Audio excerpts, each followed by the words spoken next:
नमस्कार. मी शिर्डीतून पत्रकार सतीश वैजापूरकर बोलतो आहे. टक्के टोनपेमध्ये आपलं स्वागत आहे. गेल्या 10-12 दिवस काही घरगुती कामामध्ये व्यस्त असल्यामुळे मोठ्या खंडानंतर म्हणजे 10 ते 12 दिवसाच्या खंडानंतर आपण टक्के टोनपेच्या माध्यमातून पुन्हा एकदा भेटत आहोत आणि गेल्या 10 ते 15 दिवसात विविध यूट्यूब चॅनलवर वेगवेगळे तर्क वितर्क लढवले जात आहेत. त्यातला पहिला तर्क असा आहे की विखे पाटलांनी म्हणजे महसूल मंत्री राधाकृष्ण विखे पाटलांनी माजी महसूल मंत्री बाळासाहेब थोरात साहेबांवर असा आरोप केला आहे की तुमच्या वाढदिवसानिमित्त संगमनेरमध्ये जे फ्लेक्स लागले त्यावर पक्षाचं चिन्ह गांधी परिवारातले कुणाचेही फोटो नव्हते. मग तुम्ही काय वेगळा विचार करता काय? आमच्याकडे येणार असेल तर आमच्याकडे मात्र जागा नाही, भाजप हाऊसफुल आहे. आता त्यावर थोरात साहेबांनी पलटवार केला. तुम्ही 7 वेळा पक्ष बदलला, तुम्ही पक्षनिष्ठा वगैरे सांगू नका. पण या दोघांच्या आरोप प्रत्यारोपानंतर थोरात साहेबांनी त्यांच्या कार्यकर्त्यांना असं सांगितलं की मी काँग्रेसमन आहे, मी काँग्रेस सोडण्याचा कधीही विचार करणार नाही, अशी या आठवड्यातली स्थिती होती. असं सांगण्याचं कारण असं आहे की सध्याचा काळ असा आहे, कोण कुठे जाईल याचा नियम नाही. तो विषय आपण थोडा बाजूला ठेवू. पण भारतीय जनता पक्षाची एकेकाळी हा पक्ष शिस्तबद्ध पक्ष म्हणून समजला जायचा. विस्तारासाठी या पक्षानं नवं धोरण घेतलं जे सर्वांना अचंबित करणारं होतं की पक्ष म्हणून विस्ताराची वाट पाहण्यापेक्षा ज्यांच्याकडे इलेक्टिव्ह मेरिट आहे त्यांना आपल्याकडे घ्यायचं, आपल्याकडे येण्यास भाग पाडायचं आणि त्या इलेक्टिव्ह मेरिटच्या आधारे इलेक्टिव्ह मेरिट ज्यांच्याकडे आहे त्यांच्या आधारे पक्षाचं विधिमंडळातलं लोकसभेतलं संख्याबळ वाढवायचं आणि आपला अजेंडा पुढे रेटायचा. या धोरणामुळे भारतीय जनता पक्ष म्हणजे महाराष्ट्रातल्या बऱ्याच जिल्ह्यात जिथे जिथे कमकुवत होता तिथे तिथे इलेक्टिव्ह मेरिटवाले लोक मोठ्या संख्येनं बाहेरचे भाजपात आले. त्यामुळे भाजपची शक्ती वाढलेली दिसली. परंतु ही मंडळी केवळ राज्यात आणि केंद्रात भाजप सत्तेमध्ये आहे म्हणून यांना भाजप सोयीचा वाटतो आहे आणि यांच्यामुळे भाजपची ताकद वाढल्यासारखी वाटते आहे. हे जे इलेक्टिव्ह मेरिटवाली मंडळी आहेत ही मूळ यांचा संस्थात्मक राजकारणाचा जो पाया आहे तो संस्थात्मक राजकारणाचा आहे. यांच्याकडचे साखर कारखाने अन्य तत्सम ज्या सहकारी संस्था आहेत त्याच्या बळावर त्याच्या शक्तीवर यांचं इलेक्टिव्ह मेरिट सिद्ध होतं. ज्या ज्या ठिकाणी एकाच मतदारसंघामध्ये म्हणजे जसं कोपरगावमध्ये आहेत विद्यमान आमदार आशुतोष काळे, माजी आमदार स्नेहलताताई कोल्हे किंवा आता युवा नेते विवेक कोल्हे हे दोघंही संस्थानिक आहेत, संस्थेच्या बळावर राजकारण करतात. म्हणून यांच्या निवडणुका बऱ्याचदा, नेहमी नाही बऱ्याचदा घासून होतात. मागच्या निवडणुकीमध्ये 700 ते 800 मतांनी निकाल बदलला. तोही मुद्दा आपण थोडा बाजूला ठेवू. भाजपचं बदलतं स्वरूप आणि हे संस्थानिक ज्यांनी पक्ष बदलले ज्यांनी बदलले नाही असं जरी असलं तरी त्यांच्यातले संघर्ष मात्र कायम राहिले. म्हणजे आधी स्नेहलताताई कोल्हे भाजपात होत्या, त्यांचे चिरंजीव विवेक कोल्हे आता सक्रिय आहेत, हे आधी भाजपमध्ये होते. नंतर विखे पाटील भारतीय जनता पक्षामध्ये आले. 1+1+2 होण्याऐवजी 1+1=1 असं राजकारण किंवा असं समीकरण किंवा असं संख्याबळ गेल्या विधानसभा निवडणुकीत पाहायला मिळाले. याचं कारण जरी हे एका पक्षात आले तरी एक संस्थानिक म्हणून त्यांचे मूळचे संघर्ष कायम राहिले. असं संगमनेरच्या बाबतीत झालं. विखे पाटलांनी काँग्रेस सोडून भाजपमध्ये प्रवेश केलेला असला आणि आता थोरात साहेब काँग्रेसचे लीडर असले किंवा काँग्रेसचे ज्येष्ठ नेते असले तरी त्यांचा काँग्रेसमध्ये एकेकाळी हे दोघे काँग्रेसमध्ये असताना सुरू असलेला संघर्ष अद्यापही सुरूच आहे. म्हणजे भारतीय जनता पक्षाचं लेबल जरी या मंडळींनी लावलं, ज्यांनी लावलं ते आणि ज्यांनी लावलं नाही तेही हे संस्थानिक मंडळी यांचा एकमेकातला संघर्ष अद्यापही सुरू आहे. त्यामुळे भारतीय जनता पक्षाची इतरत्र असलेली शिस्त येथे लागू होईलच याची खात्री नाही. त्याचं प्रत्यंतर उत्तरेत आपण रोज बघतो आहोत. म्हणून असे सोशल मीडियावर वेगवेगळ्या यूट्यूब चॅनलचे व्हिडिओ फिरतायत की एका कार्यक्रमामध्ये मगाशी मी जे सांगितलं ते विखे पाटलांनी सांगितलं की तुमच्या फ्लेक्सवर जर पक्षाचं चिन्ह नसेल तर मग काय आमच्याकडे येण्याचा विचार करतात का? दिवसा तुम्ही एका पक्षात असता, रात्री मात्र भाजपच्या नेत्यांची येऊन टिंबटिंब धरता वगैरे वगैरे, हे जे सगळे आरोप प्रत्यारोप होत आहेत हे या संघर्षाचं फलित आहे. पण त्यात भारतीय जनता पक्ष आणि शिस्त हा विषय आज तरी गौण वाटावा इतक्या वेगाने हे सगळे आरोप प्रत्यारोप सुरू आहेत. तर याला कारणीभूत भारतीय जनता पक्षाला इलेक्टिव्ह मेरिट आणि संख्याबळाची गरज आहे. ही जी मंडळी संस्थानिक मंडळी आहे यांची स्वतःची ताकद आहे, म्हणून यांचा संघर्ष पक्ष बदलला एकाच पक्षात असले तरी सतत सुरू आहे. आता बघा, विखे पाटील आणि कोल्हे परिवार यांच्यातला संघर्ष जुना आहे. विवेक कोल्हेंनी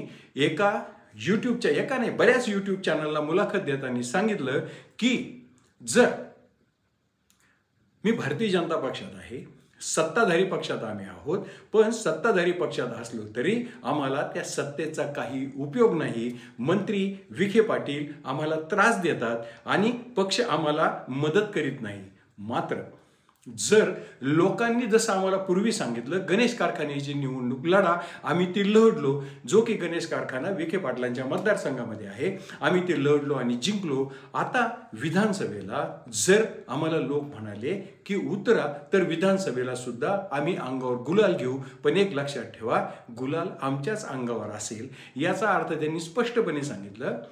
म्हणजे विधानसभा निवडणुकीला अद्याप अवकाश असला तरी कोपरगाव विधानसभा मतदारसंघामध्ये आम्ही निवडणूक लढवणार आहोतच. म्हणजे ज्यावेळेस ते विखे पाटलांवर टीका करीत असताना त्यांनी कोपरगावमध्ये आमचं अस्तित्व, आमची लढाई, आमची शक्ती कायम आहे हे सांगितलं.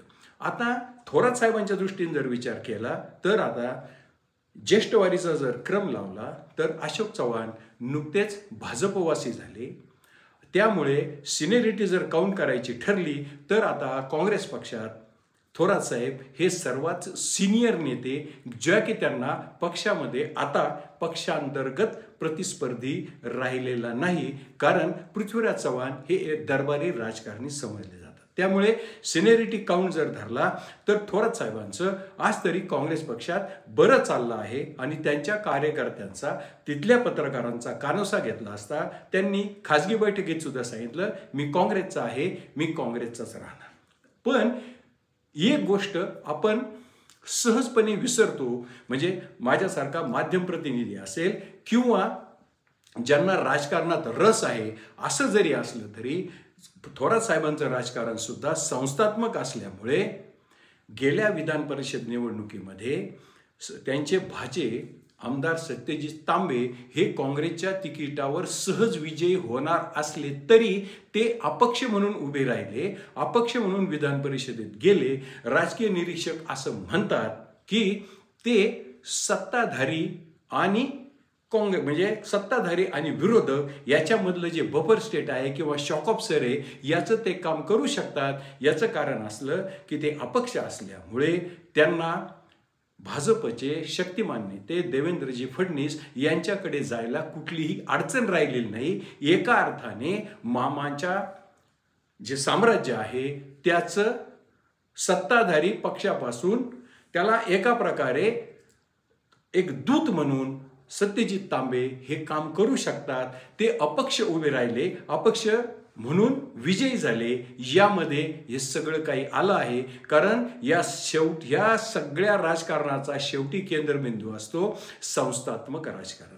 विवेक कोल्हेंचं तेच आहे. विवेक कोल्हे जरी आज म्हणत असले की आम्हाला सत्ताधारी पक्षात असलो तरी सत्ताधारी पक्ष म्हणून आम्हाला कुठलीही मदत होत नाही, वेगवेगळ्या प्रकारे, तर म्हणजे त्यांनी सगळा पाढा वाचलाय, गणेश कारखान्यापासून ते कोपरगावच्या औद्योगिक वसाहतीपर्यंत कसा विखे पाटलांमुळे त्रास होते हे ते सांगत असले तरी आजही त्यांचं पक्षाचे चंद्रशेखर बावनकुळे हे जे प्रदेशाध्यक्ष आहेत त्यांच्याकडे डेली पक्षाच्या संघटनात्मक कामाचं रिपोर्टिंग आहे.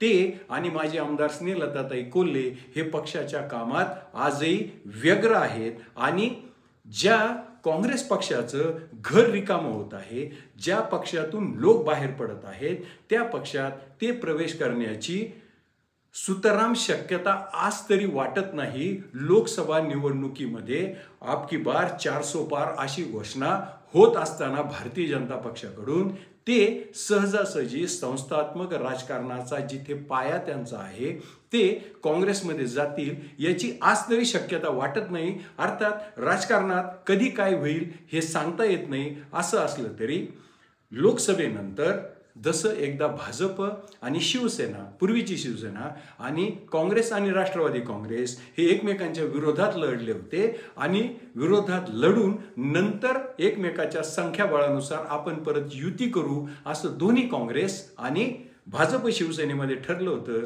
त्यानुसार भाजप आणि शिवसेनेचं आफ्टर इलेक्शन एकत्र येऊन मग मुख्यमंत्री उपमुख्यमंत्री पद असं एकदा महाराष्ट्रात झालेलं आहे की युती निवडणुकीनंतर करायची.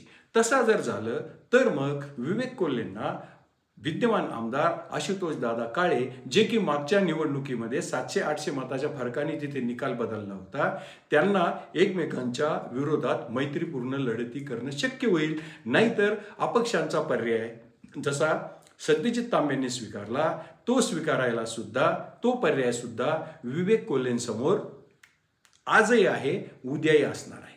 त्यामुळे जरी वेगवेगळ्या चॅनलवर वेगवेगळी विश्लेषण येत असले आणि थोरात भाजपच म्हणजे थोरात साहेब भाजपच जाणार काय, कोल्हे काँग्रेसमध्ये जाणार काय आणि मग थोरात बीजेपीत जाणार, कोल्हे काँग्रेसमध्ये जाणार आणि मग विखे पाटील काय करणार, असं जरी वेगवेगळ्या मुद्द्यांवर यूट्यूब चॅनलमध्ये विश्लेषण होत असलं तरी आज मी हे कसं आज तरी शक्य नाही किंवा भविष्यात सुद्धा याची शक्यता धुसर वाटते, याचं मी जे विश्लेषण केलं ते जर आपणास आवडलं असेल तर माझं टक्के टोनपे हे चॅनल सबस्क्राईब करा, लाईक करा, शेअर करा.